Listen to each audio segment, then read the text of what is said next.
کتابوں میں ایک واقعہ لکھا ہے کہ ایک نوجوان کسی مسجد میں آ کے ٹھہرا، مسافر تھا، مجھے ان کا نام یاد نہیں رہا اس وقت.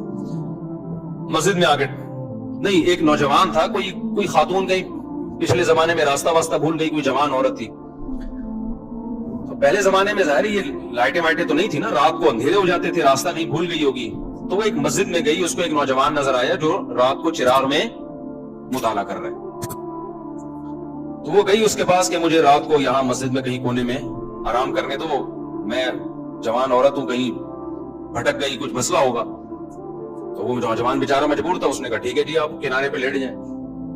اس نوجوان نے کیا کیا، اس عورت نے دیکھا یہ نوجوان نا پوری رات اس چراغ کی آگ میں اپنی انگلی لے کے جاتا اور جب جلنے لگتی تو واپس لے آتا.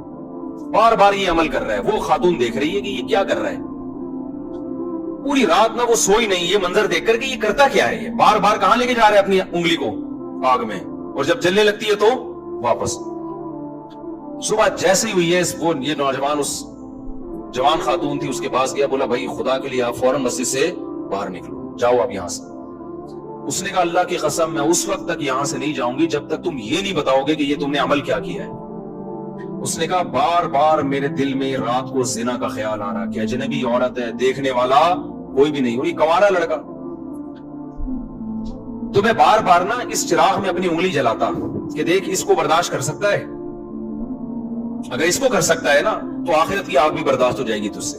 اور ایک انگلی میں یہ آگ برداشت نہیں کر سکتا تو جہنم کی آگ کیسے برداشت کرے گا.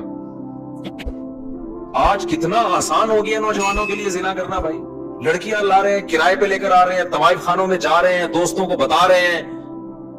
او بھائی تم گورنمنٹ کے قانون کی مخالفت نہیں کر رہے، تم کس کے قانون کو توڑ رہے ہو؟ خدا کے قانون کو.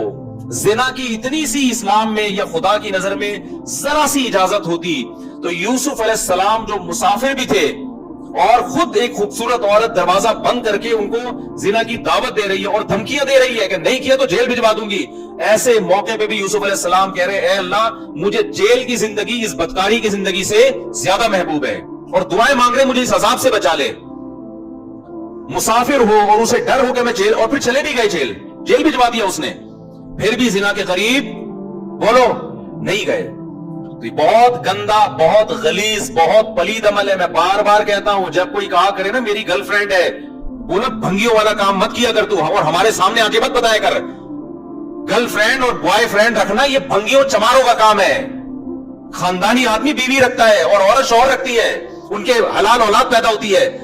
بھلا تو زنا اور حرامی بچے مسلمانوں کے پیدا نہیں ہوتے، کافروں کے پیدا ہوتے ہیں.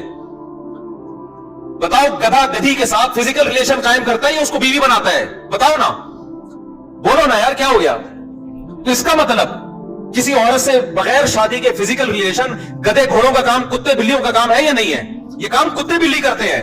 کتا کتے کا کتیا سے فزیکل ریلیشن ہوتا ہے، کوئی نکاح کا عقد نہیں ہوتا. گدھے کا گدھی کے ساتھ فزیکل ریلیشن ہوتا ہے لیکن کوئی نکاح کا ایگریمنٹ نہیں ہوتا. گھوڑے کا گھوڑی کے ساتھ فزیکل ریلیشن ہوتا ہے، اولاد بھی ہوتی ہے لیکن کوئی نکاح کا عقد نہیں ہوتا. تو کوئی آپ کا دوست آ کے بولا کرو نا میری گرل فرینڈ ہے، میں اس کے ساتھ سوتا ہوں، اس کو بولا تو کتوں والا کام کرتا ہے، تو گدھوں والا کام کرتا ہے، تو خچر والا، تو جو ہے گھوڑوں والا کام کرتا ہے. تو کتے پن سے نکل ورنہ مجھے اپنا یہ میرے سامنے آ کے کتا پن نہ بیان کیا کر. خدا کی قسم اس کے ساتھ تم بھی جہنم کی آگ میں جلو گے. جب وہ آ کے کہتا ہے نا میری گرل فرینڈ ہے تو خوش نہ ہوا کرو، ورنہ تمہیں بھی خدا اسی آگ میں پھینکے گا. ہماری حکومت سے کوئی امیدیں مت لگاؤ. اسمبلیوں میں بیٹھے ہوئے لوگ، میں سب کی بات نہیں کر رہا، ان کو زنا سے کوئی فرق نہیں پڑتا، یہ ہمارے کلچر کو تباہ کر رہے ہیں. اولادوں کو روکو، اپنی اولادوں کو، بربخ نکاح کراؤ اپنی اولادوں کا. حضرت عبداللہ بن عباس کے 3 بیٹے جوان ہوئے، تینوں کو بلایا اور کہا کہ دیکھو بیٹو زنا کے قریب نہ جانا، کبھی بھی نہ جانا. نکاح کرنا ہے جس نے کرنا ہے میں اس کا نکاح کراؤں گا. آج نکاح کو عذاب بنا لیا ہے اور ایسے زنا کو سوسائٹی میں پھیلایا جا رہا ہے. تبلیغ میں وقت بعد میں لگاؤ، پہلے اپنے بیٹوں کا نکاح کراؤ. بیٹا جوان ہو جاتا ہے اس کو سال کے لیے بھیج دیا، بھائی نکاح کر کے بھی تو بھیجا جا سکتا ہے نا اس کو. پھر آنے کے بعد بھی نکاح نہیں کرا رہے، پھر دوبارہ کہیں اور لگا دیا اس کو. نہ خانقاہوں میں بھیجو جب تک نکاح نہ کرا دو، نہ مدرسوں میں بھیجو جب تک نکاح نہ کرا دو اس کا. یہ ہمارے نبی کی تعلیمات ہے، کوئی مذاق تھوڑی ہے یہ. تو خدا نے نافرمانوں کے لیے میرے بھائی جہنم کی آگ رکھی ہے، اس کو ہلکا مت سمجھو. خدا اٹھا کے ڈال دے گا آگ میں. نبی صلی اللہ علیہ وسلم نے معراج کی رات میں دیکھا ننگے مرد اور ننگی عورتیں جل رہی ہیں اکٹھی آگ میں. آپ نے جبریل سے پوچھا یہ کون لوگ ہیں؟ جبریل نے کہا یہ وہ زنا کرنے والے مرد اور عورتیں ہیں جو زنا کیا کرتے تھے، اللہ نے برہنہ ان کو اکٹھے آگ میں ڈال دیا ان کو۔